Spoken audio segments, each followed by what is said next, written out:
नमस्कार, मैं हूं अविनाश और आप देख रहे हैं एबीपी लाइव का ये खास कार्यक्रम बतकही बिहार की। और बतकही बिहार की में आज बात एक नारे के साथ शुरू करते हैं। वो नारा है, हाथ में लबनी मुंह में पान, गफूर चचा की यही पहचान।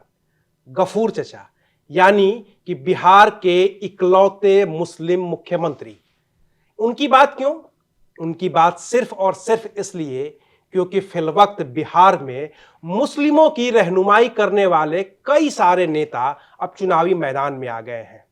खुद ओवैसी, जो अपने आप को मुस्लिमों का सबसे बड़ा रहनुमा बताते हैं, या फिर लालू यादव की पार्टी, जिन्होंने मुस्लिम और यादव समीकरण के जरिए लंबे समय तक बिहार में शासन किया है, और अब नए नए आए हैं प्रशांत किशोर, जिन्होंने कहा है कि वो 243 में से कम 40 सीटों पर मुस्लिम उम्मीदवार देंगे और उन सीटों पर मुस्लिम उम्मीदवार नहीं देंगे जहां महागठबंधन ने अपना मुस्लिम उम्मीदवार दिया है। तो ये तमाम लोग हैं जो मुस्लिम नेताओं की रहनुमाई की बात कर रहे हैं, मुस्लिमों की रहनुमाई की बात कर रहे हैं। लेकिन क्या इन लोगों से मुस्लिमों की रहनुमाई हो पाएगी? क्या जो मुसलमान हैं वो इनकी बात सुनेंगे? यही जानने समझने की कोशिश करेंगे हम आज के बतकही बिहार की के इस एपिसोड में।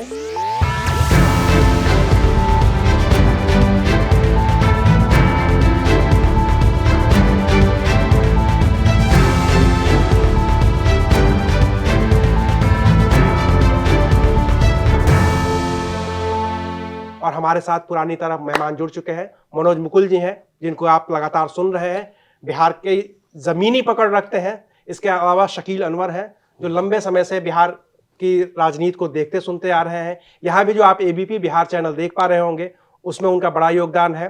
अब्दुल वाहिद आजाद, आप लगातार देख रहे हैं, एबीपी लाइव के संपादक हैं। और मैं आपके साथ तो होस्ट हूं ही। तो शुरू करते हैं मनोज सर से।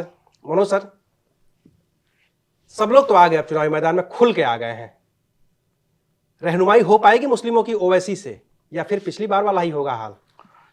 अब इसको आप ऐसे देखिए कि बिहार में जो है मुसलमान वोट पर नजर किन किन लोगों की है। अभी हम नीतीश कुमार और बीजेपी को माइनस कर देते हैं एक मिनट के लिए, तो बाकी गैर एनडीए जो है उसमें दावेदार एक नंबर पर आरजेडी कांग्रेस का महागठबंधन है, ठीक है। दूसरे नंबर पर ओवैसी हैं, और तीसरे नंबर पर पहली बार प्रशांत किशोर की पार्टी जो चुनाव में उतरने जा रही है, मजबूती के साथ मुसलमान वोट पर, मुसलमान के इलाकों में कैंपेन कर रही है, काम कर रही है और नजरें गड़ाए हुए। तो कुल मिलाकर कहानी यह है कि तीन दावेदार आप इस वक्त देखिए, गैर एनडीए को अलग करने के बाद मुसलमानों पर दावा कर रही है, मुसलमानों को अपने पाले में करने की कोशिश कर रही है। जैसा कि आपने सवाल किया कि भाई रहनुमाई कौन करेगा, तो इसमें कोई डाउट नहीं है कि तेजस्वी यादव और कांग्रेस का जो गठबंधन है वो मुसलमानों का सबसे बड़ा वोट बैंक अपने पास रखे हुए है, सबसे ज्यादा उन्हीं का प्रभाव है मुसलमानों के ऊपर। लेकिन आप पिछले 10-15 दिनों से देख लीजिए, जिस तरीके से ओवैसी के पार्टी के नेता और ओवैसी लगातार आरजेडी पर दबाव बना रहे हैं, लालू यादव पर, तेजस्वी पर दबाव बना रहे हैं। 3-4 लेटर लिखने के बाद फिर अख्तरुल ईमान का लालू यादव के घर जाना, ढोल बजाना, और अब बिहार जाके ओवैसी का ये कहना कि अगर अभी हम हाथ बढ़ा रहे हैं, अगर नहीं ध्यान दीजिएगा तक गिरेवान तक हाथ ले जाएंगे। तो इस तरह की जो धमकी है, इस तरह की जो भाषा है, इस तरह की जो बोली है, इसका मतलब कहीं ना कहीं मुसलमान वोटों को लेकर बिहार में एक बहुत बड़ा बिखराव दिख रहा है इस वक्त। अब इसको कौन कितना कंसोलिडेट कर पाता है अपने फेवर में, कौन कहां तक लेके जाता है। ये बात सही है कि अगर ओवैसी और महागठबंधन का गठबंधन हो जाता है तो वोटों के लिहाज से बंटवारा नहीं होगा। इसको आप एक नजरिए से देखने का नजरिया हो सकता है कि वोटों का बंटवारा नहीं होगा। लेकिन फिर दिक्कत इसमें है कि मुसलमानों का बड़ा नेता कौन बन जाएगा। मुसलमान, अभी हम लोग सब लोग मान के चल रहे हैं कि भाई राहुल गांधी ने जो पिछले जो यात्रा की वो मुसलमान वाले बेल्ट में उन्होंने अच्छा खासा काम किया, उस इलाके से होकर गुजरे, वहां गए, संदेश दिया, उनको कंसोलिडेट किया। उससे पहले कहानी एक बात आई थी कि अभी जो पिछले साल विधानसभा का उपचुनाव हुआ, अब देखिए विधानसभा लोकसभा चुनाव के बाद 4 सीटों पर बिहार में विधानसभा का उपचुनाव हुआ, प्रशांत किशोर पहली बार चुनाव लड़े थे। उसमें मुसलमानों ने कैसे वोट किया तो देखिए। हालांकि उससे बहुत ज्यादा फर्क नहीं पड़ा सरकार के हद पर, क्योंकि उपचुनाव था, लेकिन मुसलमानों ने कैसे वोट किया, वहां मुसलमानों ने जो है 4 सीट पर मुसलमानों ने महागठबंधन की बजाय प्रशांत किशोर को ज्यादा वोट किया। तो आप एक देखिए, थ्रेट मिलना शुरू हो गया था उसी वक्त से। वो उपचुनाव थ्रेट था। उसी उपचुनाव के बाद कारण था कि शहाबुद्दीन के बेटे ओसामा को लालू यादव ने सक्रिय किया और हिना साहब को पार्टी में ज्वाइन कराया कि भाई मुसलमानों का जो भी बड़ा बड़ा नेता है उनको साथ लेके आइए। तो मुसलमानों के वोट बैंक को लेकर आप एक बार आजाद जी बताएंगे आपको कि जब एक लेटर लीक हो गया था, जगदानंद सिंह का लिखा हुआ लेटर लीक हो गया था कि भाई आरजेडी के लोग जो है ना प्रशांत किशोर को समर्थन न करें, प्रशांत किशोर एक कार्यक्रम में न जाए। उनको एक डर हो गया था कि ग्राउंड लेवल पर जो है ना जो मुसलमान वर्कर हैं उनकी पार्टी के, वो प्रशांत किशोर के लिए काम कर रहे हैं। अच्छा, ये बात पहले सामने आ गई थी। तो कुल मिला के कहने का मतलब है, आप समझिए इसको कि मुसलमान जो है बिखरा हुआ इस वक्त दिख रहा है। शकील जी, मुसलमान बिखरा हुआ दिख रहा है। अभी प्रशांत किशोर के आने से एक तो फैक्टर ये हो गया। ओवैसी तो पिछली बार भी फैक्टर थे, 5 सीटें जीते भी और फिर उनमें से 4 टूट करके चले गए आरजेडी में। तो क्या ये वो डर था कि ओवैसी खुद आना चाहते थे, इनके साथ ही कम से कम जो भी जीते साथ बना रहे? और तेजस्वी सिर्फ इस वजह से नहीं जा रहे हैं कि अगर हम ओवैसी के साथ गठबंधन कर लिए तो ओवैसी स्वाभाविक तौर पर मुस्लिमों के बड़े नेता हो जाएंगे और जो मेरा इंटैक्ट वोट बैंक था उसमें बिखराव आ जाएगा। दरअसल सर की बात से थोड़ा सा मेरा नज़रिया अलग है कि बिहार का मतदाता, जो मुस्लिम मतदाता है खासकर, वो बिखरा हुआ नहीं है, कंफ्यूज है। कंफ्यूज क्या है? एक तरफ नीतीश कुमार है। नीतीश कुमार ने लंबे वक्त तक मुस्लिमों के हितैषी के तौर पर अपनी पहचान बनाई है, इसमें कोई शक व शुबा नहीं है।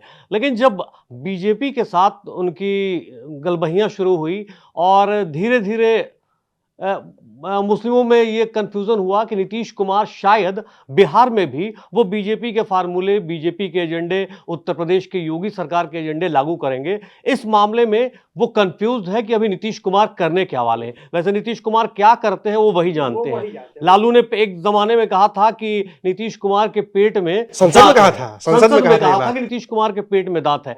तो मुस्लिम मतदाता इस मामले में कंफ्यूज है कि नीतीश कुमार करेंगे क्या। दूसरी बात ये कि ओवैसी की एंट्री हुई है। ओवैसी की एंट्री किस जगह पर है? ओवैसी की एंट्री सीमांचल वाले इलाके में उस जगह पर है जहां पर 50% से ज्यादा आबादी मुस्लिमों की है। किशनगंज में 67% मुस्लिम आबादी है। उसी तरीके से अररिया में 50 से ज्यादा आबादी है। ये 5 जो जिले हैं सीमांचल के, उस सीमांचल पे ही उनका प्रभुत्व है। दूसरी बात कि हार्डकोर मुस्लिम पॉलिटिक्स करते हैं। तेजस्वी यादव ने इनसे दूरी बनाने की एक वजह यह भी है कि कहीं ना कहीं मुस्लिमों में भी ये कंफ्यूजन है। अभी भी चाहे लाख सफाई दे दें ओवैसी, लेकिन मुस्लिमों में ये कंफ्यूजन है कि ओवैसी उन्हीं सीटों पे लड़ाई लड़ते हैं जिन सीटों पे कांग्रेस या बीजेपी मजबूत होती है। ऐसी क्या वजह है? ओवैसी के इलाके से राजा सिंह विधायक बनते हैं। ये सवाल हमेशा से उठता रहा है कि ओवैसी जब अपने पूरे हैदराबाद, तेलंगाना में जब पूरी सीटों पर चुनाव नहीं लड़ते तो उत्तर प्रदेश में कैसे पूरी सीटों पर चुनाव लड़ने का ऐलान कर देते हैं? बिहार में किस बूते पूरी सीटों पर चुनाव लड़ने का ऐलान कर देते हैं? तो मतलब जबकि वहां बेस है उनका। आप भी वही कह रहे हैं कि ओवैसी बीजेपी के बी टीम की तरह काम कर रहे हैं। नहीं, कहना नहीं है, लेकिन मुस्लिम मतदाता का यह कंफ्यूजन है कि ओवैसी जब भी आते हैं वो ऐसी बात बोलते हैं कि गाहे बगाहे वो फायदा बीजेपी उठा लेती है, मतलब सांप्रदायिक। हालांकि ओवैसी की एक बात सही है कि वो चाहते हैं कि प्रतिनिधित्व। बिहार की लड़ाई किस बात की हो रही है? बिहार में 20% मतलब 17.8% या 7% मुस्लिमों की आबादी है। मतलब देश के गिने चुने राज्यों में जहां मुस्लिम की ज्यादा आबादी है, 17% एक मायने रखता है। लेकिन उस हिसाब से बिहार में कभी भी मुस्लिमों को प्रतिनिधित्व नहीं मिला है। और यही बेस बना रहे ओवैसी के अनुपातिक रूप में बिहार के मुस्लिमों को कहां है। शहनवाज हुसैन की आज क्या दशा है? मोदी सरकार में आप देख लीजिए, 2 चुनाव से सीटों के लिए तरस रहे हैं। क्या करेंगे ओवैसी? और उससे भी बड़ा सवाल यह है कि ओवैसी भले ही कुछ कर जाए, ओवैसी के जीते हुए लोग क्या करते हैं, यह भी तो एक इतिहास है। देखिए, थोड़ा सा अगर हम पीछे जाएं, अगर मुड़ के, यानी ये एक सवाल है कि क्या मुसलमान का नेता बनना बिहार में कितना मुश्किल है। इसके लिए थोड़ा हमें आजादी से पहले बिहार में जब पहली सरकार गठन हो रहा था तो मोहम्मद यूनुस सरकार बनाते हैं, वो मुस्लिम इंडिपेंडेंट पार्टी सरकार बनाते हैं। ठीक है, उनकी सरकार 4 महीने के बाद चली जाती है, कांग्रेस से समर्थन नहीं मिलता है, हालांकि चुनाव साथ में लड़ते हैं। उसके बाद श्री कृष्ण सिंह बिहार के सीएम बनते हैं, और दूसरे नंबर पर जो नेता होते हैं अनुग्रह नारायण सिन्हा होते हैं, जो राजपूत नेता हैं, और श्री कृष्ण सिंह सिन्हा जो हैं वो भूमिहार नेता हैं। उस दौर में मौलाना आजाद ने अपनी किताब इंडिया विंस फ्रीडम में लिखा है कि गांधी ने वो इंसाफ नहीं किया, क्योंकि उस वक्त एक बहुत बड़े मुस्लिम नेता थे सैयद महमूद, उनको सीएम बनाना चाहिए था, उन्होंने लिखा, और राजेंद्र प्रसाद ने अपनी मतलब यानी ताकत का इस्तेमाल करते हुए श्री कृष्ण सिन्हा को उन्होंने सीएम बनवाया, यानी वो पीएम ही कहलाते थे, प्रीमियर। और खुद राजेंद्र प्रसाद ने भी अपनी बात की किताबों में लिखा कि मुझे अपने फैसले पर पछतावा नहीं है। तो अगर आप इतिहास में भी देखेंगे तो इतना आसान नहीं है, क्योंकि जब देश बदल रहा होता है, राजनीति बदल रही होती है, और रिप्रेजेंटेशन में जो अलग अलग लोगों का तर्क था कि भाई बिहार में जितनी संख्या है जिस समाज की, हिंदू समाज की, तो वहां पर उनको ही नेता बनना चाहिए। बिहार, पूरा देश आजाद होता है, बिहार के पहले सीएम श्री कृष्ण सिन्हा बनते हैं, और मुसलमानों ने अपना पहला नेता उनको एक तरह से पूरे यानी स्वीकार किया। हालांकि उन पर बहुत सारे इल्जाम भी अलग अलग तरह से थे कि वो जातिवाद पर उनके, खुद नेहरू ने उनके नौकरियों को लेकर के बहुत सारे नौकरियों को लेकर था, लेकिन मुसलमानों ने उनको एकदम अपना नेता भरपूर तरीके से माना।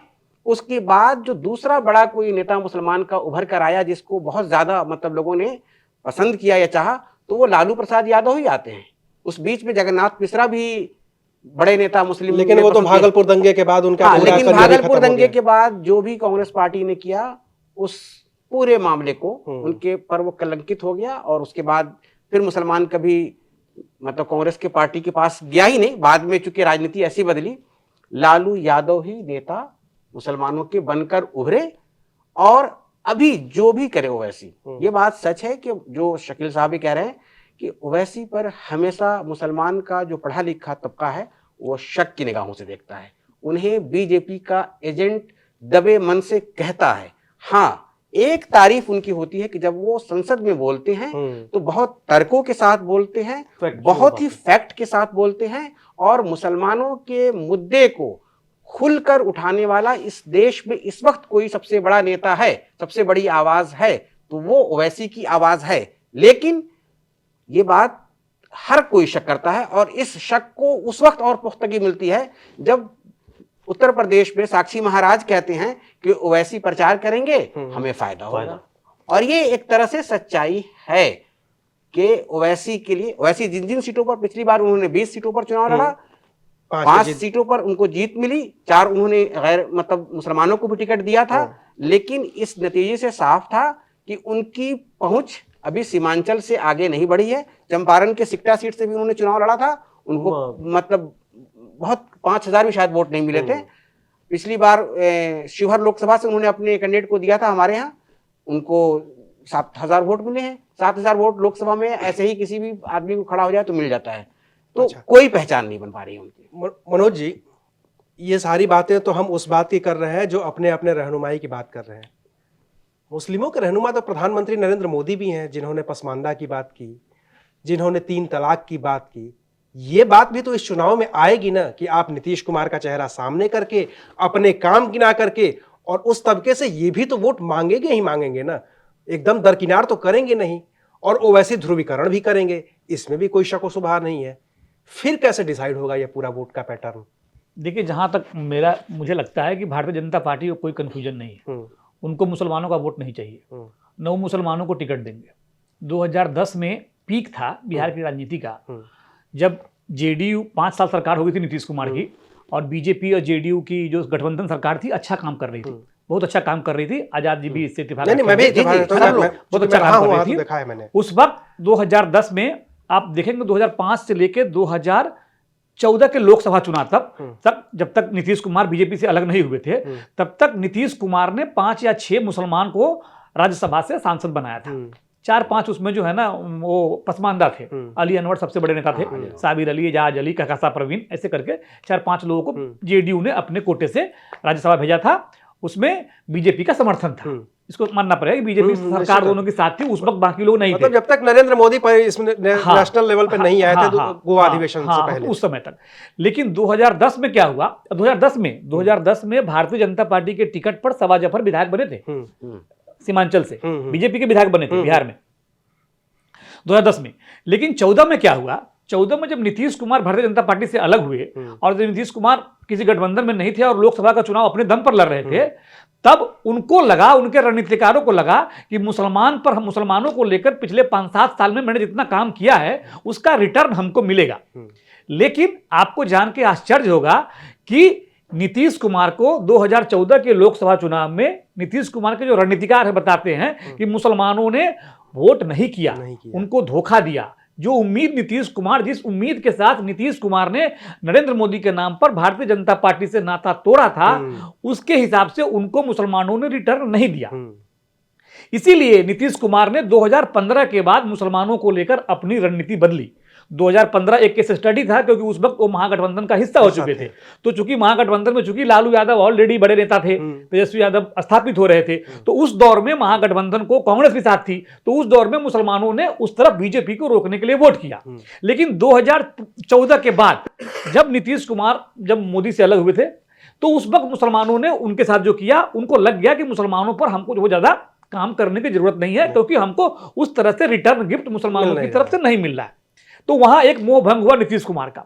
अब आइए 2020 में, 2020 में जब ओवैसी आए मार्केट में, ओवैसी जब चुनाव लड़ने के लिए गए बिहार में, तो ओवैसी के 5 विधायक जीते। जैसा सब लोग बता रहे हैं ना, 5 विधायक जीते, तो 5 विधायक जीते, तो वहां मुसलमानों ने क्या किया? वहां के आरजेडी कैंडिडेट नहीं था, वहां महागठबंधन कैंडिडेट नहीं था, वहां कैंडिडेट था। बावजूद इसके मुसलमानों ने आरजेडी कांग्रेस जो भी अलायंस था उनका, लेफ्ट अलायंस, उनको दरकिनार करते हुए, उनको पीछे करते हुए ओवैसी को चुना। आप इस बात को आराम से समझिए कि एक चीज याद रखिएगा कि जो भी कैंडिडेट थे ये सभी लोग इन्हीं पुराने पार्टियों के वफादार थे। बिल्कुल। अख्तरुल ईमान भी जेडीयू में थे, और जो भी सरफराज थे सब लोग लोकल स्थापित नेता थे एक तरह से। सब लोग स्थापित नेता थे, लेकिन आरजेडी और जो कांग्रेस का गठबंधन था उसके खिलाफ इन लोगों को मुसलमानों ने वोट किया। ये तो फैक्ट है ना, कागज पर है कि लालटेन छोड़ के पतंग पे वोट करना अपने आप में एक, तो इसको जो अगर हम गैर मुस्लिम नजरिए से इस चीज को देखें, है ना, एज एक्सपर्ट देखे, तो हमको लगता है कि इस इलाके में मुसलमानों ने बड़ा टेक्निकल तरीके से वोट किया। उनको लगा कि अगर बीजेपी को, एनडीए के कैंडिडेट को ओवैसी का कैंडिडेट हरा रहा है तो हम ओवैसी को वोट करेंगे, मैसेजिंग के लिए। हाँ, आप समझिए, उनका कंसेप्ट क्लियर था, वो कोई कंफ्यूजन में नहीं थे। उनका कंसेप्ट क्लियर था कि हमको एनडीए को हराना है, और एनडीए को हराने के लिए अगर आजाद जी खड़े हैं तो आजाद जी को वोट करेंगे, अगर अकल जी खड़े हैं तो उनको वोट करेंगे, अगर अविनाश खड़े हैं तो उनको वोट करेंगे। उनका कंसेप्ट क्लियर था। उसी हिसाब से ओवैसी को वहां 5 सीटें मिली। 4 सीटों पर ओवैसी की पार्टी 3 नंबर पे थी, 1% का वोट आया। अब इसको समझिए, बिहार में जो है 20% से अधिक आबादी वाले 8 जिले हैं मुसलमानों की संख्या से, है ना। सीतामढ़ी, शिवहर भी उसमें शामिल है ना, दरभंगा, मधुबनी शामिल है। पूरा वो वाला जो पूरा जो नॉर्थ का बेल्ट है हमारा, है ना, इधर गंगा की इस तरफ नहीं है, लेकिन नॉर्थ का पूरा बेल्ट जो है ना, हाँ, मुसलमान डोमिनेट इलाका है। अब ओवैसी को लेकर डाउट है कि भाई ओवैसी जो है मैदान में आ जाएगा। जैसे आजाद जी ने ही कहा कि ओवैसी को अगर ओवैसी, जैसा कि ओवैसी हरा देगा उसको महागठबंधन के कैंडिडेट को, तो क्या राणा को जो वोट मिला, 7,000-8,000 वोट मिला, उससे क्या हारी ऋतु जायसवाल? नहीं हारी ना, उससे नहीं हारी। अब बात समझिए, आजाद जी जिस सीट की बात कर रहे हो उसी की बात कर रहा हूं। और राणा को कैंडिडेट अनाउंस किया है, खाली मुसलमान वोट की बात नहीं है। आप समझिए, जिस राणा की बात कर रहे थे, उस राणा को ढाका विधानसभा सीट से अभी ओवैसी ने, हिंदू है, उनको कैंडिडेट अनाउंस कर रखा है, वो कैंपेनिंग कर रहे हैं वहां।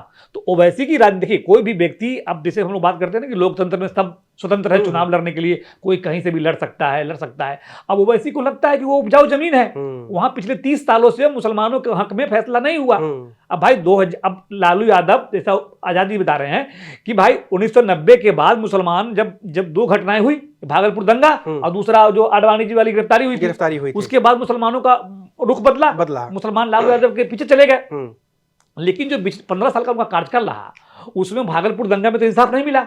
वो इंसाफ फैसला तो नीतीश कुमार की सरकार में हुआ। बिल्कुल भाई, मुसलमानों के लिए अब देखिए नीतीश कुमार ने क्या काम किया।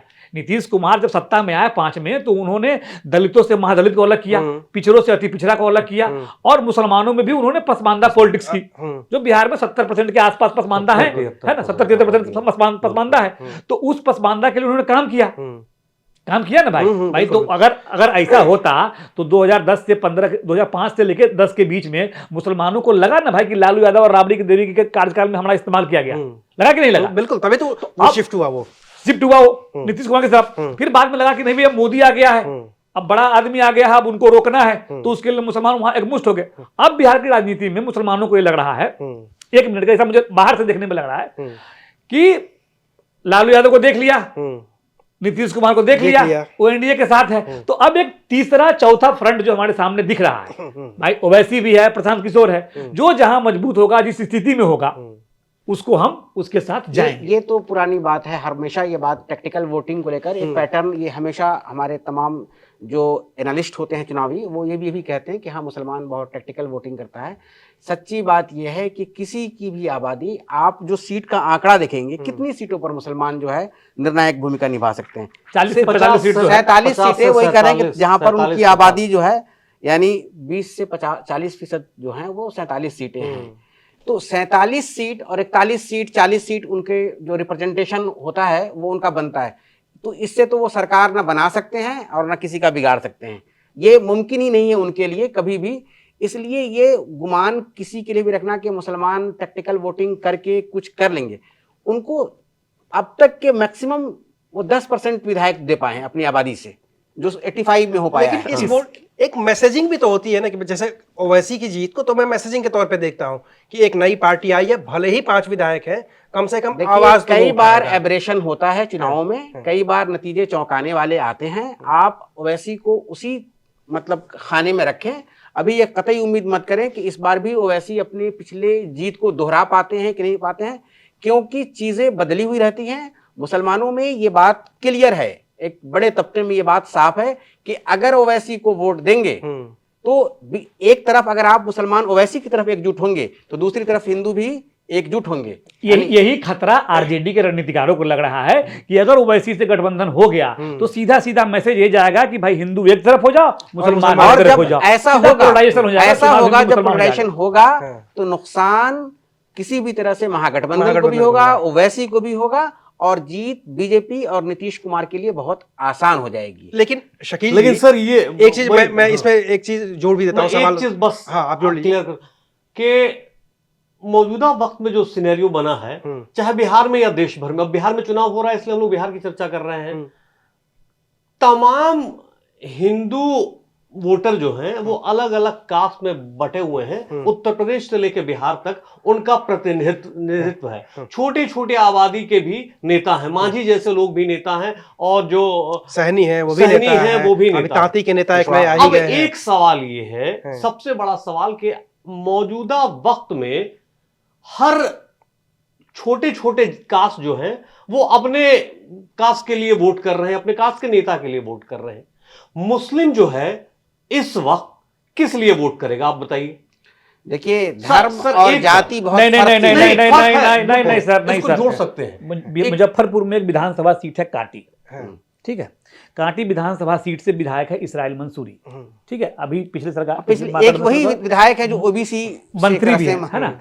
आप देखिए मुसलमान का वोट देखिए, आप कह रहे हैं सर, जो कह रहे हैं वहां उनके खिलाफ कैंडिडेट कौन था? उनके खिलाफ कैंडिडेट था मुसलमान जेडीयू से मोहम्मद जमाल, हाँ समझ रहे हैं, वो जमाल समता पार्टी जेडीयू के अल्पसंख्यक प्रकोष्ठ के अध्यक्ष थे, है ना। लेकिन मुसलमानों ने उस मुसलमान को वोट नहीं दिया, मुसलमान वहां भी जात के नाम पर जो है ना मुसलमान उस तरफ चला गया, इसलिए कि मंसूरी बैकवर्ड है।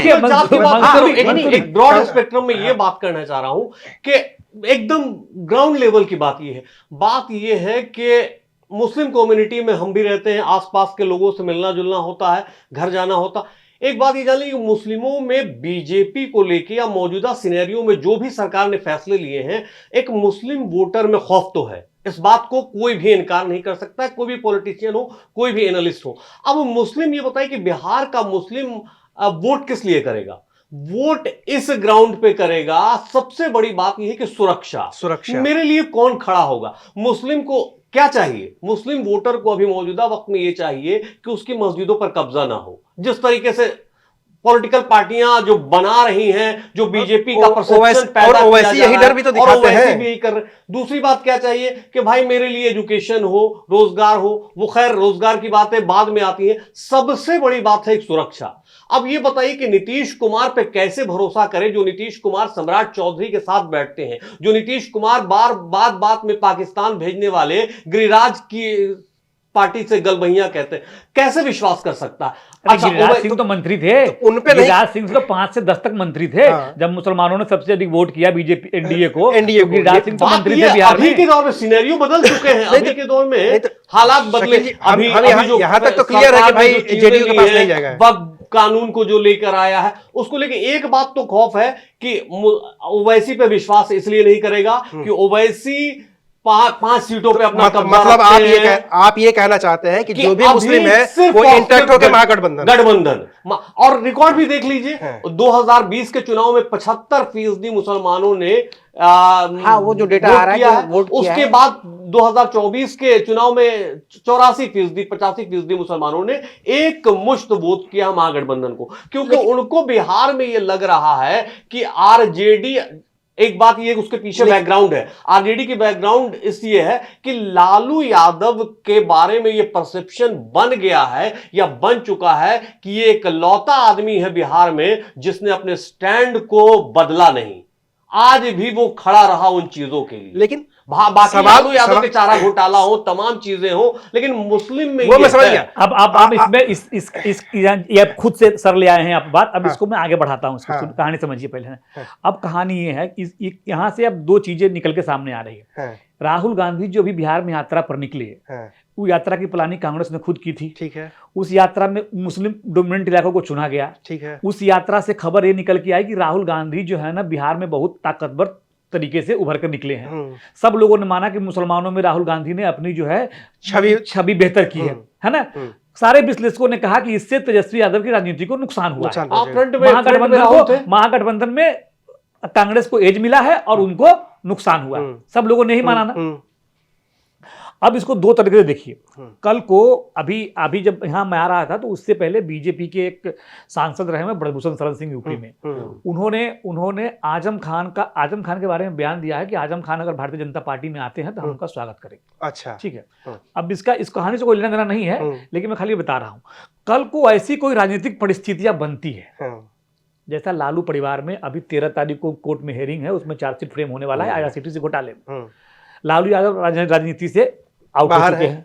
राबड़ी देवी सक्रिय नहीं है, बिल्कुल नहीं। तेजस्वी यादव एकमात्र परिवार में है जो भी फ्रंट पे है। मीसा भारती एक्टिव नहीं है और रोहिणी से झगड़ा चल रहा है और तेज प्रताप पार्टी से अलग हो चुके हैं। अगर कल को खुदा न खास्ते, मैं ये नहीं कह रहा हूं कि मतलब ऐसी कोई स्थिति बन रही है या बन जाएगी, मैं कह रहा हूं खुदा न खास्ते, चल तो रहा ही, क्योंकि राजनीति में आप जो है ना कभी भी आप ऐसा नहीं कर सकते कि हाँ बीजेपी के साथ चुनाव जीतने वाली उद्धव ठाकरे की पार्टी जो है कांग्रेस के साथ गठबंधन में सरकार बना लेगी तो उद्धव ठाकरे सेकुलर नेता हो जाएंगे। आप इसको देखना समझे, तो होने को तो कुछ भी हो सकता है राजनीति में। राजनीति में कोई दोस्त नहीं है, कोई दुश्मन नहीं है ना। प्रशांत किशोर ने भी कहा कि हमको अगर तेजस्वी और नीतीश कुमार में चुनना होगा तो नीतीश कुमार चुनेंगे। कल को अगर 1% का संभावना मान लीजिए, हम कहते नहीं मानिए लेकिन मान लीजिए, हाइपोथेटिकल सवाल है, मान लीजिए है ना, कल को तेजस्वी यादव सजा हो जाती है तो पार्टी कौन चलाएगा? कोई तीसरा आदमी आएगा। अगर परिवार से कोई नहीं आता है, संजय यादव, ठीक है, संजय यादव, ठीक है, तो क्या गारंटी है कि संजय यादव शिंदे नहीं बनेंगे? देखिए मैं हाइपोथेटिकल सवाल पूछ रहा हूं, लेकिन सुनिए, इसके आगे अगली बात तुमने बोलना चाहूंगा। मुसलमानों को यह बात क्लियर है कि तेजस्वी यादव की पार्टी में इस वक्त स्थिति ठीक नहीं है। कल को ऐसी स्थिति 13 तारीख के बाद अगर बनती है तो फिर वहां 19-20 कुछ भी हो सकता है, ठीक है। इसलिए मुसलमान जो है अब 2 तरफ देख रहा है।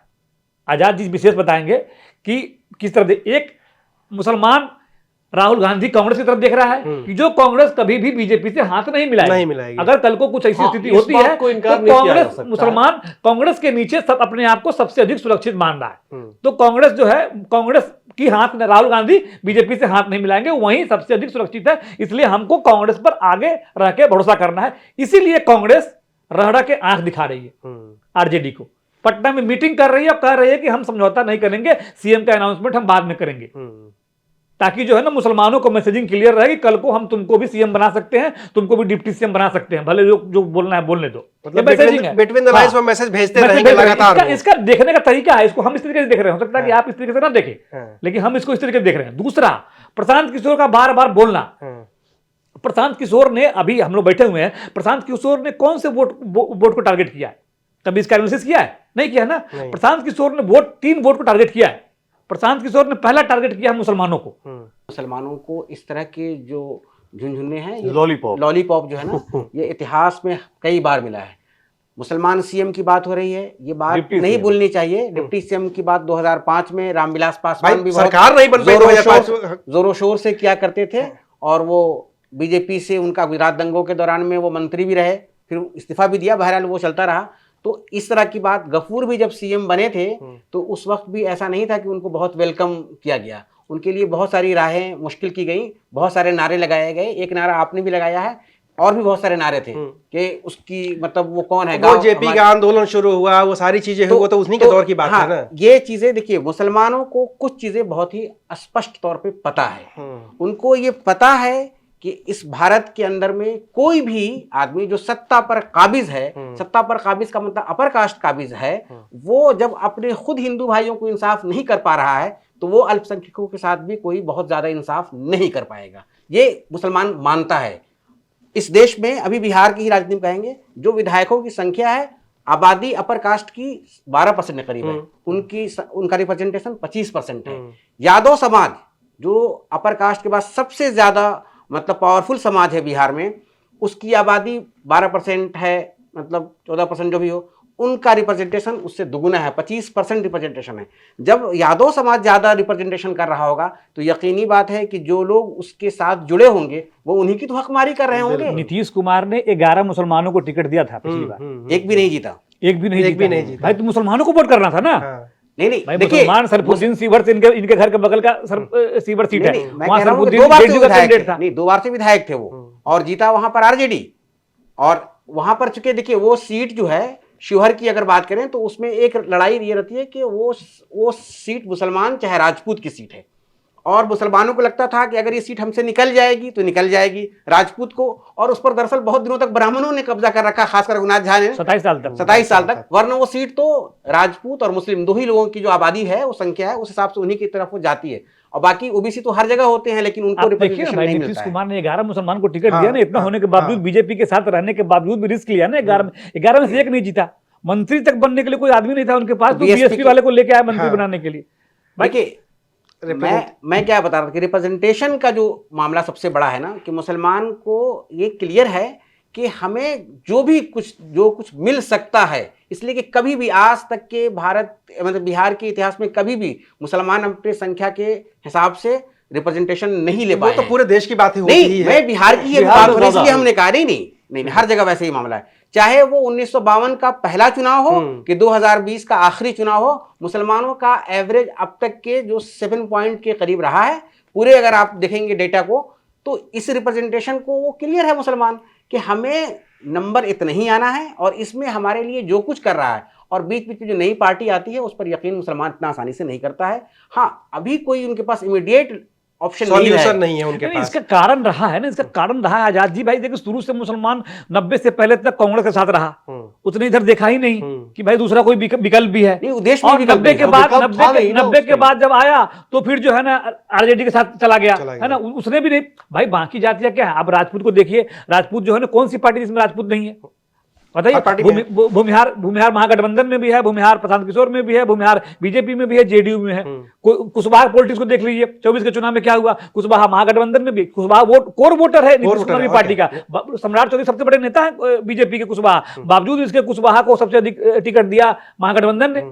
तो अब देखिए कैसे बटे हुए हैं, उस तरीके से मुसलमान अपनी राजनीति कर तो नहीं पा रहा ना। अब मुसलमान का आज की तारीख में नेता गिनेंगे तो आप कांग्रेस विधायक दल के नेता है शकील अहमद खान, अब्दुल बारी सिद्दीकी हाशिए पर है कि कहाँ है पता नहीं, हमको चर्चा भी नहीं होती चर्चा उनकी, नहीं। अभी कहीं पार्टी में पद जबकि है। उस दिन वो चर्चा हो रही थी कि वो जब सीट पे बैठने वाली चर्चा हो रही, तो यही है कि आरजेडी के दूसरे सबसे बड़े नेता अब्दुल बारी सिद्दीकी हैं। सिद्दीकी साहब तो अभी चर्चा में भी नहीं कहीं। अब देखिए कहीं उनको किसी कहीं नहीं कार्यक्रम में है। आप देखे हो, हालांकि प्रधान महासचिव एक है पार्टी जमाने के, में लालू के साथ लेकिन साथ- हो गए और उम्र ये हो बात गई संजय यादव ने कही थी। उम्र हो गई उनकी, मैं कह रहा हूँ कि वो सीनियर लीडर है, बहुत सीनियर लीडर हो गई। लेकिन अभी जो नया जनरेशन है उसमें ढाका वाले फैसल रहमान है, वो फातमी साहब का बेटा है, वो सैयद सलाहुद्दीन उनका कैसर अली का बेटा, मोहम्मद अली कैसर का वो बेटा बेटा है। तो 3-4 नए चेहरे तो हैं, लेकिन आप मास अपील किसी की नहीं है ना, किसी को बनने नहीं दिया आपने मास अपील किसी की नहीं। फाइनल कमेंट लेते हैं आजाद जी। देखिए क्लियर है कि ओवैसी कितना इंपैक्ट क्रिएट कर पाएंगे और प्रशांत किशोर क्या उसकी काट हो पाएंगे? देखिए बिहार के चुनाव में ये लोग सिर्फ एक हंगामा बर्पा कर पाएंगे, वैसी हो चाहे मतलब प्रशांत किशोर हो। मुझे नहीं लगता है कि मुसलमानों ने अभी इस तरह का कोई मन बनाया है, जो हमारी बातचीत होती रहती है जिन लोगों से भी, कि मुसलमान अभी भी जिस भी वजह से हो, लेकिन वो मतलब लालू प्रसाद और खासकर कांग्रेस की पार्टियों से ही अभी जुड़े हुए दिख रहे हैं। कुछ कुछ सीटों पर कहीं कहीं अलग अलग फैक्टर्स काम कर जाएं, लेकिन मोटे तौर पर अभी भी, चूंकि प्रशांत किशोर पर भी जो इल्ज़ाम है, जो आरोप है कि वो बीजेपी की ही एजेंट हैं, उन्होंने अब तक जहां भी चुनाव लड़े या काम किया वो मोदी की ही जिताने वाले में से रहे हैं। और ओवैसी के बारे में भी एक शक की निगाह तो है ही हर वक्त मुसलमानों के बीच में कि भाई इन पर अब तक मोदी की सरकार में बहुत सारे नेता निपटाए गए, परेशान किए गए, लेकिन ओवैसी को कभी कोई परेशानी इस तरह की नहीं आई, तो इससे भी वो शक के दायरे में रहते हैं। तो इसलिए हमें नहीं लगता है कि इन दोनों को कोई खास तवज्जो मिल पाएगी।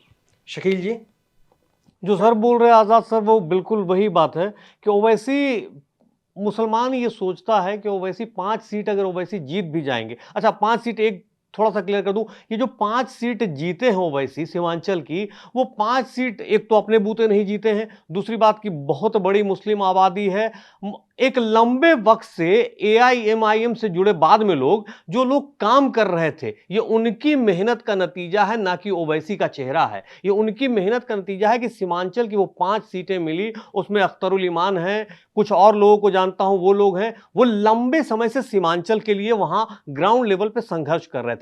अब रह गई बात ओवैसी की, ओवैसी भले ही अपना क्लेम करें कि वो देश भर के मुस्लिमों का रहनुमा है, लेकिन वो क्या कर पाएंगे? मुसलमान वोटर ये सोचता है कि इनको 5 नहीं 10 सीट दे देंगे, लेकिन सरकार किसकी बनेगी? सरकार या तो महागठबंधन की बनेगी या तो JDU की बनेगी, तो सीधा सीधा NDA की बनेगी। तो सीधी सीधी बात यह है कि 2 ही मुकाबले में है मुसलमान वोट बैंक के लिए, या तो नीतीश पे भरोसा करेंगे वोटर, और या तो महागठबंधन में तेजस्वी और राहुल की जोड़ी पे भरोसा करेंगे।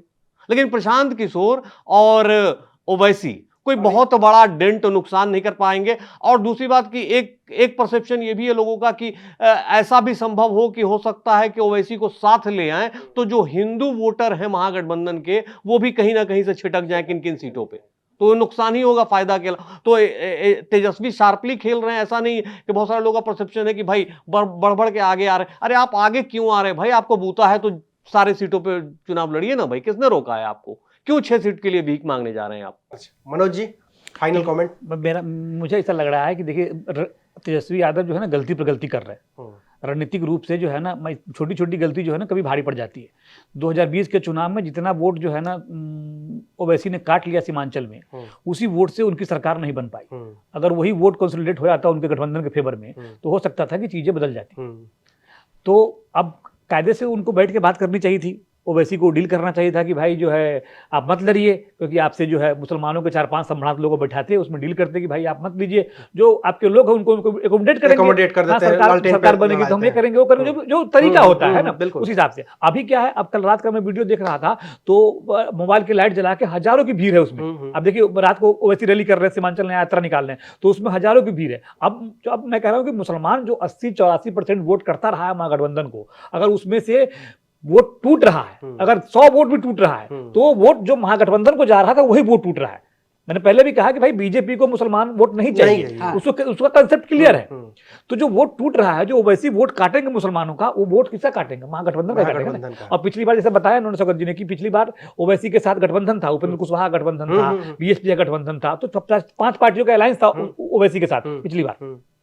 इस बार ओवैसी अकेले चुनाव लड़ अकेले रहे लड़ हैं। रहे हैं। हालांकि इन 5 पार्टियों का उस तरफ कोई आधार नहीं है सीमांचल के इलाके में, लेकिन मैं कह रहा हूँ कि मुसलमान को अगर 100, 500, 1000, 2000 वोट भी काटते हैं और विधानसभा चुनाव में 2-4000 वोटों से हार जीत होता होती रहा रही है, हाँ, और होती क्या? रही है, तो ऐसे में जो नुकसान होगा वो तो इन्हीं का होगा ना। किशनगंज जैसी सीट पर आप समझ लीजिए, जो किशनगंज प्रॉपर सीट है, वहां बीजेपी पिछले चुनाव में 1000-1500 वोट से हारी थी।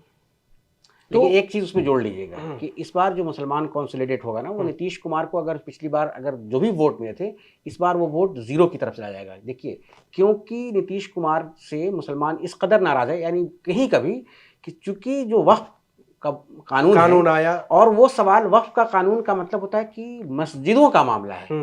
ये जमीन, ये घर नहीं, ये धर्म और आत्मा और उसकी पहचान का मामला है। तो मस्जिदों के सवाल पर इस बार मुसलमान, मुझे लगता है कि 1% भी वोट जो है ना नीतीश कुमार को नहीं देंगे। तो यकीनी बात है, अगर कुछ वोट कट के मतलब चला भी जाता है जोश में अगर ओवैसी को, तो भी महागठबंधन को नुकसान नहीं होना चाहिए। अच्छा, ठीक है। ये तो चूंकि हमारी पूरी बातचीत थी, हम स्टूडियो के अंदर समझने की ये कोशिश कर रहे थे कि बिहार में मुस्लिमों का रहनुमा कौन होगा, लेकिन ये मुस्लिमों का रहनुमा कौन होगा ये बिहार के मुस्लिम ही तय करेंगे, और वो भी तय करेंगे वो ईवीएम के जरिए। तो जब वो तय करेंगे तो एक बार फिर से बात होगी। फिलहाल के लिए हम इजाजत देते हैं। शुक्रिया, आप देख रहे थे एबीपी लाइव।